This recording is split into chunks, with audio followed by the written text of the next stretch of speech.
These are the top 5 sneakers in my entire sneaker collection. Yo, what is going on, guys? Thank you guys so much for clicking on this video. I'm Danny Moore. If you're new to my channel, we're about to hit 100,000 subscribers. So if you guys are new to the channel and could hit that little red button, it's completely free. Subscribe to the channel. Help me hit 100,000 subscribers. As of recording this video, I'm like 800 subscribers away. So that would be amazing. Thank you guys so much for the love and support. When we hit 100,000 subscribers, I'm going to give away $500 cash to one of my subscribers. Make sure you guys like this video, comment down below, let me know what you would do with the $500 in cash, and hit that red subscribe button. Keep watching my videos, and let's go ahead and let's get to this top 5.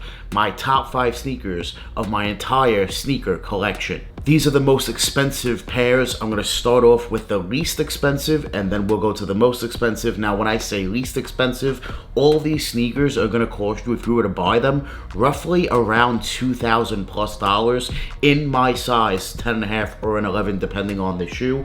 So right here, starting off, we have the Nike SB Dunk Low Travis Scott.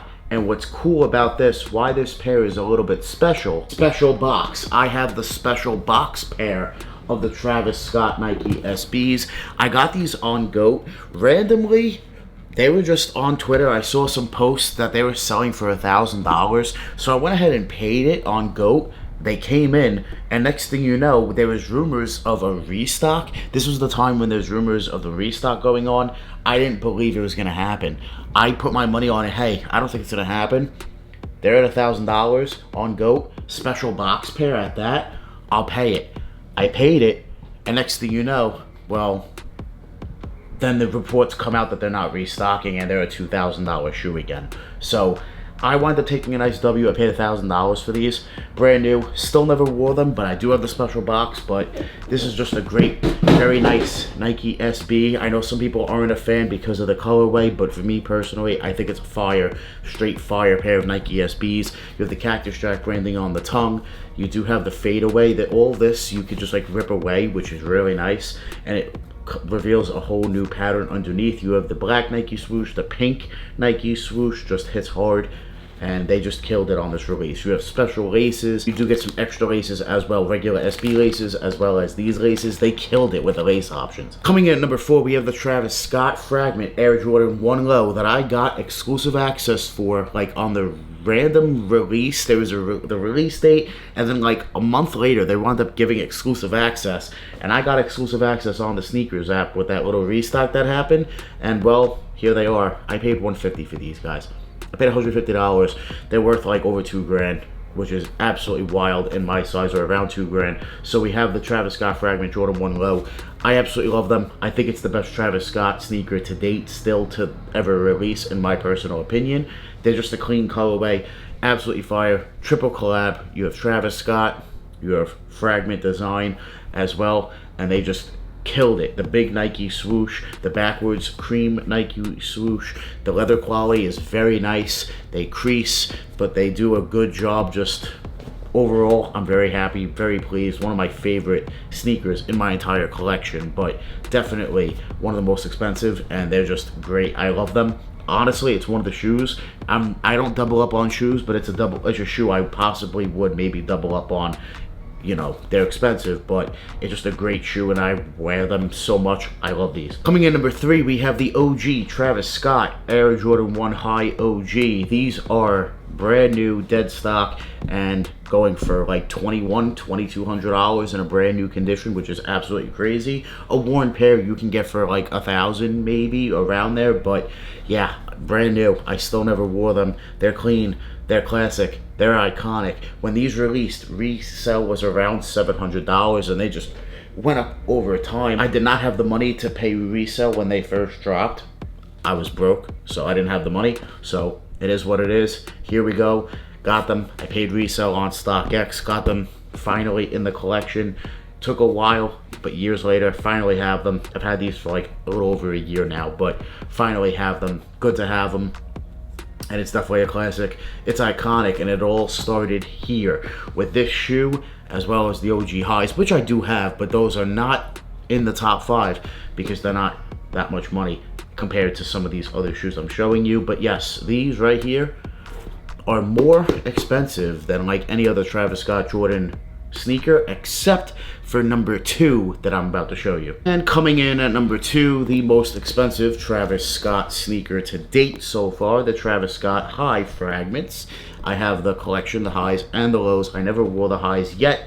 Eventually probably will, but definitely very iconic, triple collaboration, very hard to get your hands on, especially for retail. That was like almost non-existent because of the backdooring and everything, but this right here is such a good shoe. They don't get the love, in my personal opinion, that they should. Yes, the price is up there. They're viral and all, and people want them, don't get me wrong, but I think people just don't give them the love that they truly deserve.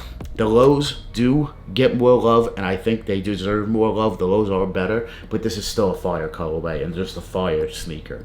Guys, they killed it with this fragment design on the tongue, the Travis Scott. They just killed this sneaker. This is a great release. Now, coming in at number 1, my most expensive sneaker in my sneaker collection right now. I did have the highs, I do have the lows. I sold the highs, however. I paid a lot of money for the highs. They absolutely dropped in price, which was fine, but I was never gonna wear them. I got them brand new, and I was like, you know what? I'm not going to wind up wearing them. I'd rather have the lows. So I sold the highs. I kept the lows. I did have both at the same time, but I just decided to get rid of the highs and keep the lows of the Dior Air Jordan 1 low. I did purchase these lightly worn. They were worn once, but they were worn, you know, nonetheless still used. But a great overall sneaker. I'm very happy with them. I'll be honest with you guys, I am debating on selling them and letting them go, and here's why. Because I've been seeing photos of them beat when they get worn in, you know, more, not even beat, just worn a good amount, don't get me wrong, but worn, the leather just cracks like a lot, like really bad on the Dior's. And for this being as expensive of a sneaker as it is, I don't want to see that happen to them. It's real leather, so why is it cracking like that so much? I have no idea. We don't see that on other Air Jordan 1s cracking like these do, so it is turning me off and shying me away from maybe getting rid of them and selling them. I'm not sure, but right now, currently, I still have them, and I do wear them. I've worn them to weddings. These are the Air Jordan 1 Low Dior.